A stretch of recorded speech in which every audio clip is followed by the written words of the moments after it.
Hello everyone, this is Mukul once again. Welcome you all to this channel Mathmagic once again. आप सभी का स्वागत है आपकी अपनी यूट्यूब चैनल मैथमेजिक में, जिसमें आज हम स्टार्ट करने जा रहे हैं आपकी क्लास 8 का मैथमेटिक्स का एक्सरसाइज 1.1 का क्वेश्चन नंबर 10।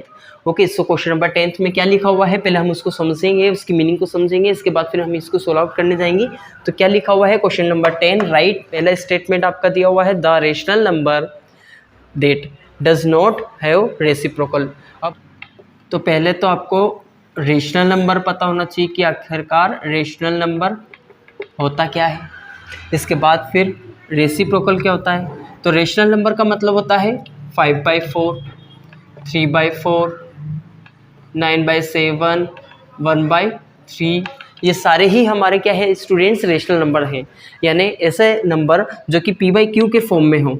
कौन से फॉर्म में हो? p/q के, जहाँ पर q क्या नहीं होना चाहिए? ज़ीरो नहीं होना चाहिए। q की वैल्यू ज़ीरो नहीं होना चाहिए। तो ये हमारा क्या ये जो नंबर रहेगा हमारा क्या कहलाएगा? रेशनल नंबर कहलाएगा। ओके, आया स्टूडेंट समझ में? तो ये होता है रेशनल नंबर। अब एक ऐसा रेशनल नंबर बताना है इनमें say that does not have reciprocal. इनमें ऐसे रेशनल नंबर बताना है जिसका कोई भी रेसिप्रोकल नहीं हो। अब रेसिप्रोकल का मतलब क्या होता है? रेसिप्रोकल का मतलब होता है, जैसे मैंने यहाँ पे इस नंबर को मैं अगर देखता हूँ तो इसका रेसिप्रोकल होगा आप 4/5, ठीक है। इसका रेसिप्रोकल होगा आपका 4/3। रेसिप्रोकल का सिंपली मतलब ये होता है कि जो डिनोमिनेटर रहता है आपका वो न्यूमरेटर में चेंज हो जाता है और न्यूमरेटर जो रहता है वो आपका डिनोमिनेटर में चेंज हो जाता है, ठीक है। आया इतना समझ में? जैसे 1/5 अगर लिखा हुआ है तो 1/5 में मुझे बताइए जो 5 है वो क्या है? 5 हमारा डिनोमिनेटर है और 1 न्यूमरेटर है। तो यहाँ पर अगर मैं इसको 5/1 कर दूँ, यानी इसकी प्लेसेस, यानी जो ये नंबर है इनकी प्लेस को इंटरचेंज कर दिया जाए, डिनोमिनेटर की जगह पे न्यूमरेटर लिखा जाए और न्यूमरेटर की जगह पे डिनोमिनेटर लिखा जाए, तो उसको रेसिप्रोकल कहा जाता है, उसको उल्टा कर देते हैं, ठीक है। तो अब हमें ये बताना है ऐसा रेशनल नंबर बताना जिसका कोई भी रेसिप्रोकल नहीं हो।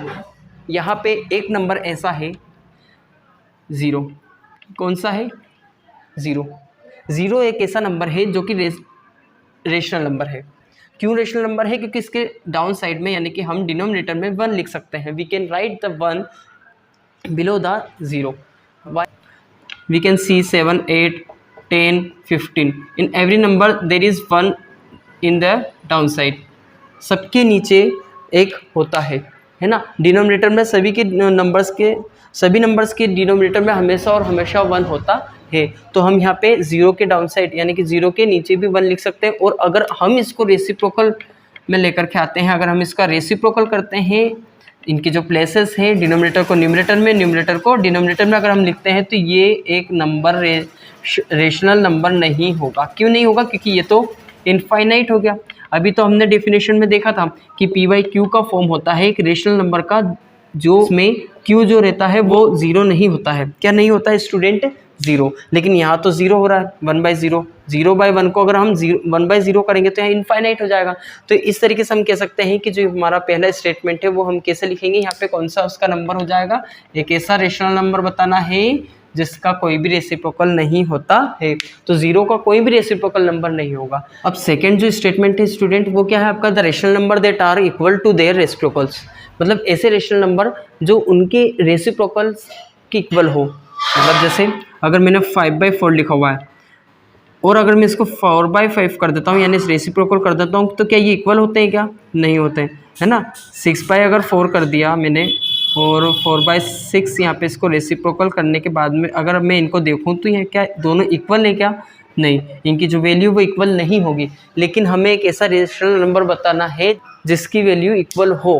कब? रेसिप्रोकल करने के बाद में, यानी उनकी प्लेसेस को चेंज करने के बाद। अब अगर यहाँ पे हम एक नंबर लेते हैं 1, हर एक नंबर के नीचे यहाँ पे 1 तो रहता ही है ना।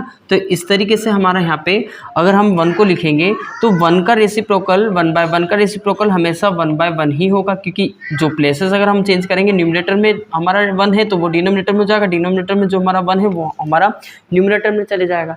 तो फिर ऐसा हम यहाँ पे कह सकते हैं कि जो हमारा 1 है वो एक ऐसा रेशनल नंबर है, रेशनल नंबर है वो। क्यों रेशनल नंबर है? क्योंकि इसके डाउन साइड हम यहाँ पर 1 लिख सकते हैं और 1 लिख सकते हैं तो ये रेशनल नंबर भी हुआ। और इसका रेसिप्रोकल हमारा जब हम इसको फाइंड आउट करते हैं इसका रेसिप्रोकल, तो वो उसके इक्वल में आता है ना, वो उसके इक्वल्स टू में आता है। तो यहाँ पे हमारा सेकेंड स्टेटमेंट का जो आंसर होगा वो कितना हो जाएगा स्टूडेंट? और साथ ही में यहाँ पे माइनस 1 भी हो सकता है। -1 कैसे हो सकता है, क्योंकि -1 के डाउन साइड भी अगर हम 1 लिखते हैं तो इसमें कोई फ़र्क नहीं पड़ता है, और जब हम इसको रेसिप्रोकल करते हैं तो ये ऊपर चले जाएगा, और जो यहाँ पर अप साइड वाला नंबर है वो नीचे आ जाएगा, और माइनस हमारा ऑलरेडी है ही, तो ऐसे में यहाँ पर 1 और -1। यहाँ पर थर्ड क्वेश्चन हम देख सकते हैं, the rational number that is equals to its negative. अब ऐसा रेशनल नंबर बताना है, सिंपल है, जैसे अगर कोई सा भी नंबर हम लेकर आते हैं, जैसे 5/6 में लिखा, ठीक है, ये एक रेशनल नंबर है। अब क्या ये जो रेशनल नंबर है ये इसके माइनस के बराबर है, मतलब माइनस वाले नंबर से बराबर है क्या? ये नहीं होगा। क्या 1 हो सकता है क्या? 1 इक्वल्स टू -1, 1 इक्वल्स टू -1 भी नहीं हो सकता। तो एक ऐसा नंबर बताना है जो उसके नेगेटिव के इक्वल रहे। अब एक ऐसा नंबर हो सकता है जो कि होगा हमारा कौन सा स्टूडेंट, 0 का अगर यहाँ पे हम माइनस लगा दें या प्लस लगा दें उसमें कोई भी फ़र्क पड़ने वाला नहीं है। तो हमारा फाइनली जो हमारा आंसर होगा इसका वो क्या हो जाएगा स्टूडेंट? 0, है ना। तो हमारा फर्स्ट जो स्टेटमेंट था उसका आंसर हो जाएगा 0। क्यों? क्योंकि 0 एक ऐसा रेशनल नंबर है जिसका कोई भी रेसिप्रोकल नहीं होता है। और यहाँ पे जो सेकंड स्टेटमेंट जो हमने देखा था उसमें क्या लिखा हुआ था? Rational number that are equal to their reciprocals. ऐसे रेशनल नंबर बताने हैं जो इनके रेसिप्रोकल के इक्वल रहे, यानी उनका जब हम रेसिप्रोकल निकालें तो वो उसके इक्वल ही आए। अब 1 का रेसिप्रोकल अगर हम निकालेंगे तो 1 ही आएगा, -1 का रेसिप्रोकल निकालेंगे तो -1 ही आएंगे, और ये साथ में रेशनल नंबर भी है। इसके साथ फिर अब यहाँ पर थर्ड में हमने क्या देखा था? The rational number that is equals to its negative. ऐसा नंबर बताना है जो इसके नेगेटिव के इक्वल रहे। तो कौन सा नेगेटिव के इक्वल हो सकता है? हमारा 0 हो सकता है ना। तो ऐसे हमारा ये जो क्वेश्चन नंबर 10 है वो कंप्लीट होता है, और क्वेश्चन नंबर 11 के साथ अब हम नेक्स्ट वीडियो में मिलते हैं, ठीक है। Meet you in the next video, but before it if you have not subscribe the channel then you also have to subscribe it and press the bell icon also.